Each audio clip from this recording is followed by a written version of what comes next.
Isang magandang araw po sa inyong lahat. Thank you po na pinili niyo pong makinig. Ito pong ating tema at ang ating talata ay sa Romans chapter 5, verse 6 to 11. Ano po ang sabi po sa Roma 5, 6 hanggang 11? Sapagkat noong tayo'y mahihina pa, sa tamang panahon si Kristo ay namatay para sa masasama. Sapagkat bihirang mangyari na ang isang tao ay mamatay alang-alang sa isang taong matuwid, bagamat alang-alang sa isang mabuting tao, marahil ay may mga ngahas mamatay. Totoo po, no? Kung meron pong magsakripisyo para sa mabuting tao, pero yung nagkasalat, ba't mo pipiliin yan? Ano? Kaya ang tawag po sa ginawa ni Jesus para sa atin ay biyaya. Roma 5:8, subalit pinatunayan ng Diyos ang kanyang pag-ibig sa atin na nang tayo'y mga makasalanan pa, si Kristo ay namatay para sa atin. Lalo pa nga ngayong itinuring tayong ganap sa pamagitan ng kanyang dugo, ay maliligtas tayo sa galit ng Diyos sa pamamagitan niya. Sapagkat kung naong nang tayo'y mga kaaway, ay pinaipagkasundo tayo sa Diyos sa pamagitan ng kamatayan ng kanyang anak, lalo ngayong ipinagkasundo na ay maliligtas tayo sa pamagitan ng kanyang buhay.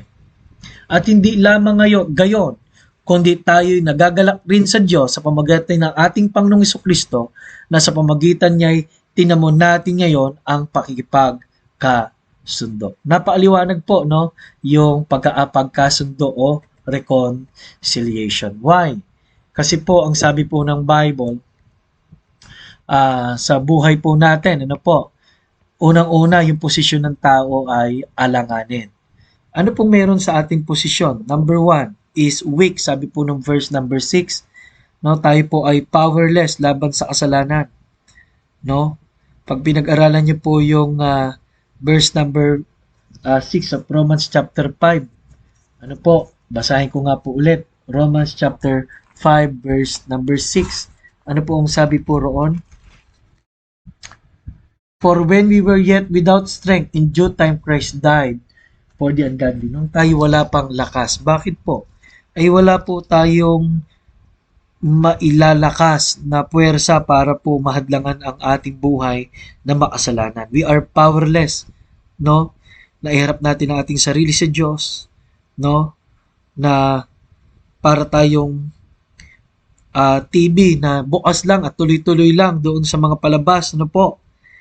Okay, hanggat hindi mo hinuhugot yung hanggat di mo hinuhugot ay tuloy-tuloy lang siya. Okay naman, parang blender na kung hindi mo isasaksak ay hindi po gagana at hindi mangyayari ang kagustuhan ng Diyos sa atin hanggat walang power. Ano po?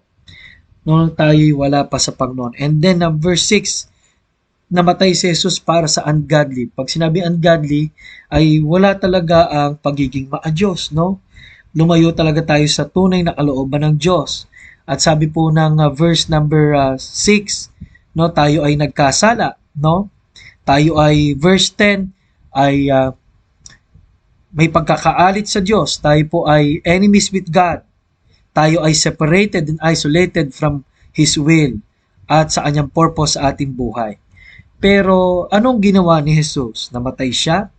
Ano po? Dahil sa kanyang biyaya, hindi sa ating mga sarili, kundi sa kagustuhan ng Diyos. Kaya nga sabi niya, ano pat mayroong mamatay para sa makasalanan, bibihira yon, no? Si Jesus lang po ang nakagawa po ng lahat ng yon, no? At dahil po doon, John 1:12, tayo ginawang anak, wala na separation sa Diyos. Ni-reconcile po tayo, sabi doon sa talata. At ang seguridad po natin ay hindi lang po ngayon bilang anak ng Diyos, kundi sa pang walang hanggan. Kaya mga minamahal, nawa nagdesisyon ka na, nagsisi, at tinanggap si Jesus sa pananampalataya. Tinanggap mo na ang kanyang regalo. Pagsisihan po natin ang ating pumakasalanan.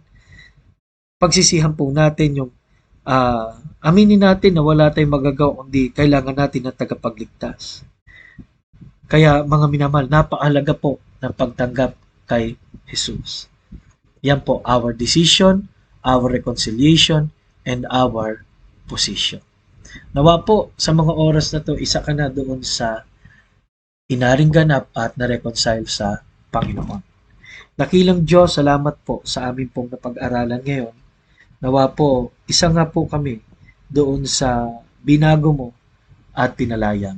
Thank you po na nang kami makasalanan pa, ikaw ay umibig sa amin. Sa pangalan ni Jesus. Amen. Ito po muli si Pastor Paul Borja nagsasabi, kailangan natin ang Panginoon.